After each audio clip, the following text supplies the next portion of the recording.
Let's have your calls on this, though. Should the UK send asylum seekers to Albania? 0207 862 2222. So I'm going to show you the background to this. If you just come over with me here. It's starting to cook a bit, this story, because I'll just type in here on Google, Albania Starmer, and you'll see the news. And it's all over every single outlet. Starmer to explore Albania migration deal. Starmer open to offshoring asylum seeker. Starmer interested in Italy's migrant deal. Keir Starmer, here we are, interested in right-wing Italian government's policy on Albania. Let's just have a look at exactly what's going on here. What is the policy? Background first. 3 countries involved. Albania is the first. UK is the second. Let's have the Italian flag now, please. OK, they're just messing me around. Right. So let's have a look at what the policy is. What do we know about the Albanian Prime Minister?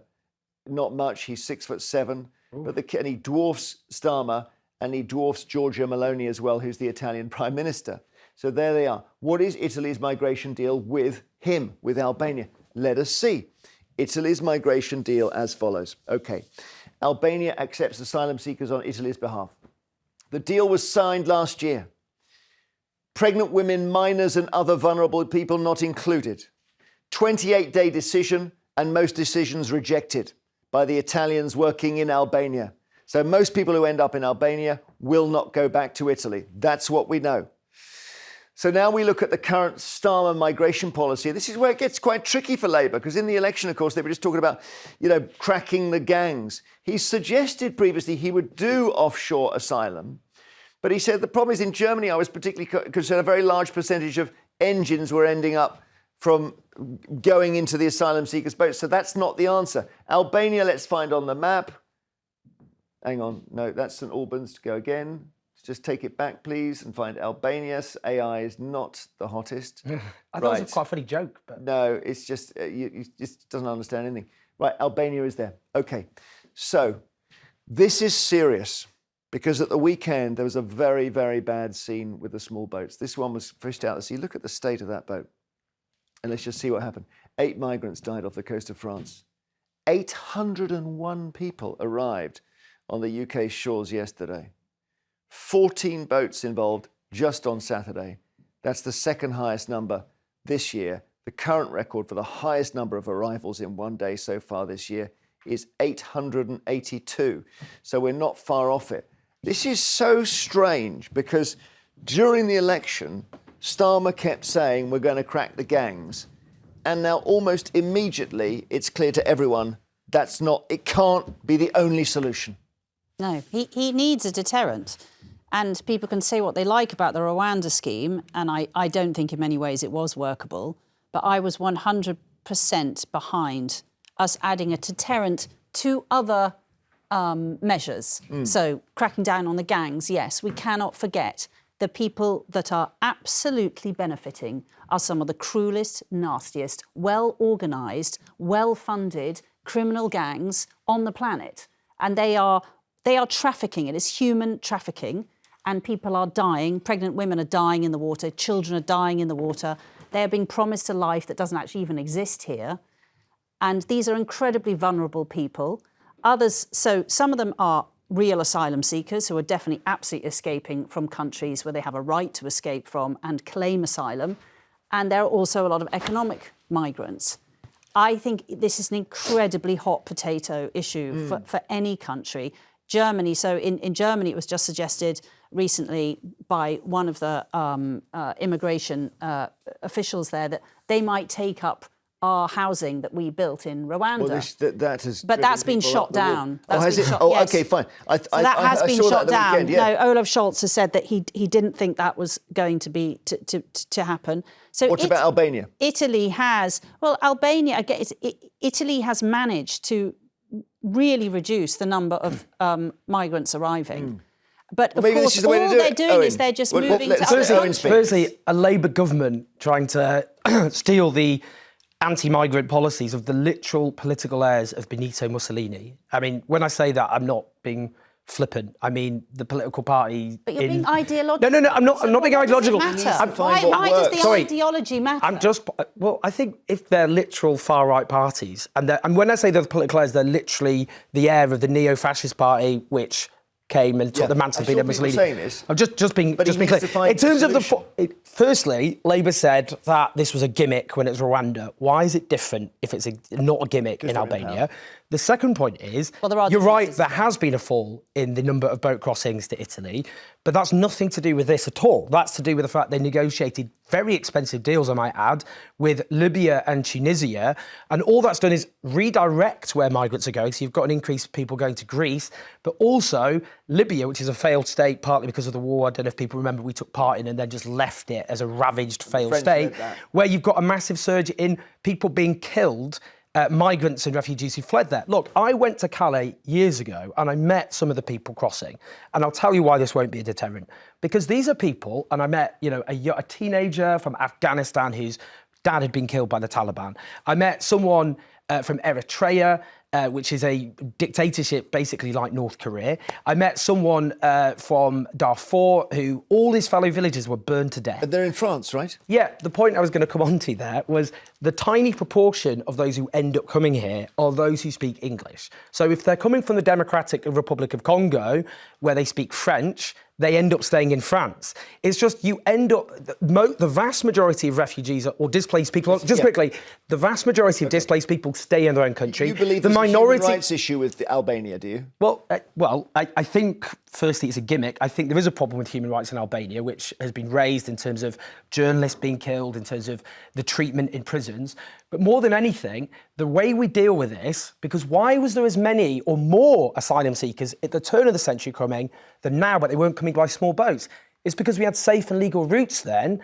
And also, the amount of time it takes to process applications is so big. We need to invest in processing applications so we can see if they have a valid case or not to stay here. Right. But we also need safe and legal routes. Owen, a really important question is, and I've asked this in so many columns and said it in so many programmes, yes, we all know that across this planet, there are God knows how many people in God knows how many countries where they're not having a great time. What number do you want to set that we allow people to come into this country? Because you need to decide at the moment, yourself, what number do you think the general public and cities outside of London and communities within London, what do you want to set that number at? Just let you answer. Can I put those numbers in perspective? Okay, there are about 120 million displaced people on Earth. Most of those stay in their own country. The majority of those who leave that country are in the neighbouring country. About over 70% of refugees are in the neighbouring countries. You're not getting and they are answering her question. They're the poorest countries on Earth. How the many? number who come to Europe is just quickly. The number who come to Europe is the number of people who come to Europe is a tiny proportion. Then the number who come to Britain is an even smaller proportion. In terms of absolute numbers, at the moment we take in fewer refugees than Spain or France. I would increase the number to a similar number as those in other European countries. I don't know what the... Which is what? I just think... I can't just come up with an arbitrary figure. You haven't got an arbitrary figure. I would just take in more than we're doing now because poorer countries than us take in far more than we do. But so is it 100,000 or what? Would you 100,000 over what time frame? I don't know. You're not per annum. But you're not including legal. Are you including legal migration, Emily, or not? All migration. Okay, I would set countries. He's saying we should increase safe routes. Okay, how many people I would start, for in? example, because at the moment, the highest numbers are coming from Iraq and Afghanistan. Oh no, two countries we were at war in and helped to cause. We involved in huge amounts of violence. I would, treble the number of people coming from Afghanistan or Iraq because we have a responsibility. Shelley in Newcastle, you can get a word in now. Hello there. Hello. I just think he's the biggest hypocrite. When he came in, he said he had a plan. And he obviously hasn't got a plan if he's going to talk to her.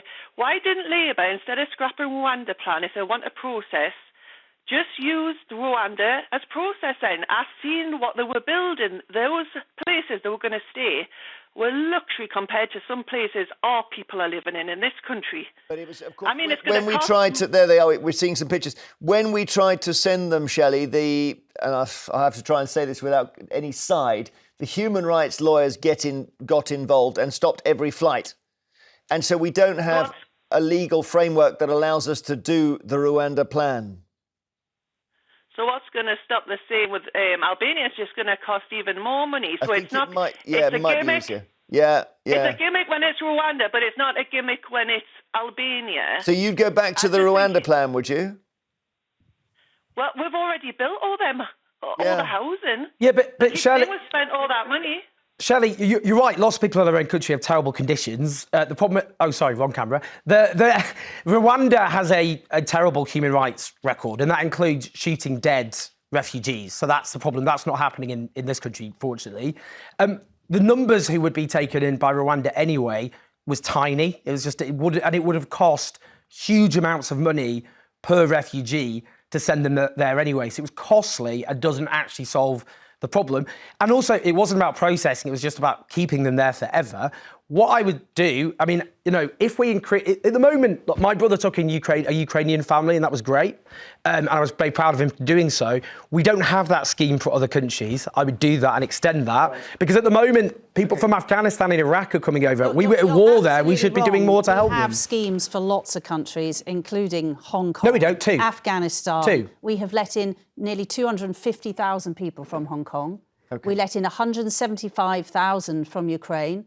We have, I think, 10,000 a year coming over from Afghanistan. It's not enough. Do you not think it's mad that we have all... break, guys. Sorry, pause, if you don't mind. Shelley, thank you. Were you asking Shelley a question? I thought I was... Oh, yeah. No, it's too late. I was... Poor old Shelley was... She said... You said, I want to ask you a question, and it just went on and on. Well, I was just saying, but as in it doesn't work. I just meant, does it work? I mean, that was the question. She's gone. All right, fair enough. She was waiting for the question mark. It's like waiting for a train. I was responding to her more than asking a question. Well, OK. After the break, we were worried about which camera you're talking to.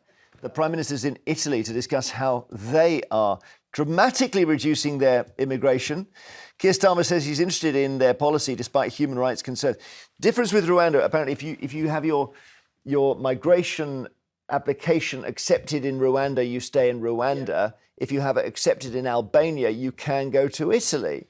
So this is from him in Rome this morning with Georgia Meloni. What are we going to do? What are we going to do? What is the point of it? Well, no, he's trying to say, what's your policy? Can I copy it? No, I know, but it's just a gimmick. The problem, if people are worried about people in limbo, and they should be staying here for long periods of time, the answer is to put more money into the processing so the decision is reached quicker, rather than send them to another country. What's the point? So many people say this every morning. We have people say, if you just process them quicker. The answer is that if you, let's say 50% of people processed get to stay, the other 50% then come in small boats. They'll just set off another way. It doesn't solve the problem at all.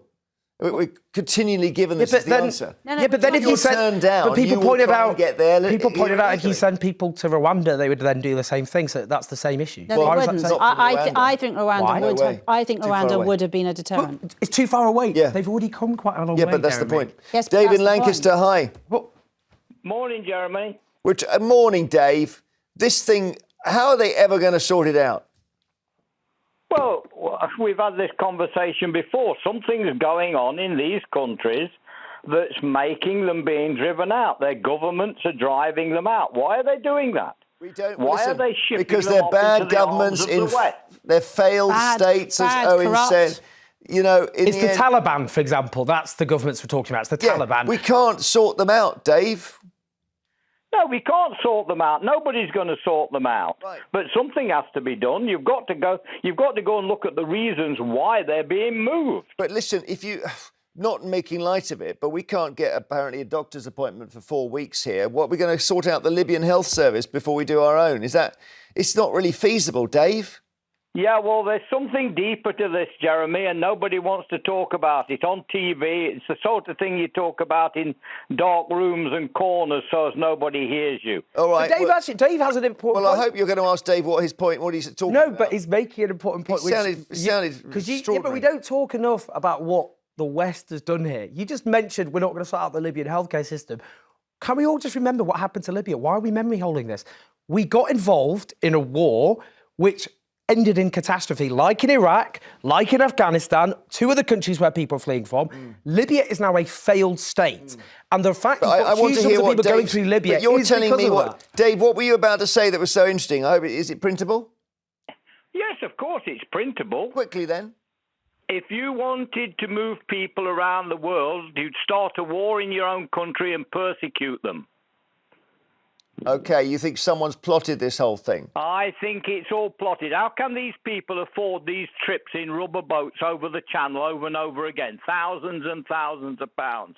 I can't afford that. All right. Thanks, Dave. Interesting sort of conspiracy thing. Pete in Lincolnshire, hi.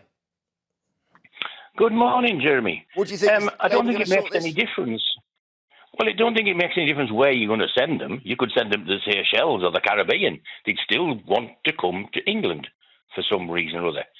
And then secondly, with what Owen said earlier on, he went to Calais and he talked to people, and the ones who speak English want to come here, and the ones who speak French want to stay in France. Well, why is it when they get here, not one of them can speak English? Which six did he speak to? They do. I mean, this is a misconception. They're often people from countries the British Empire used to rule. They're places we invaded, we took their resources.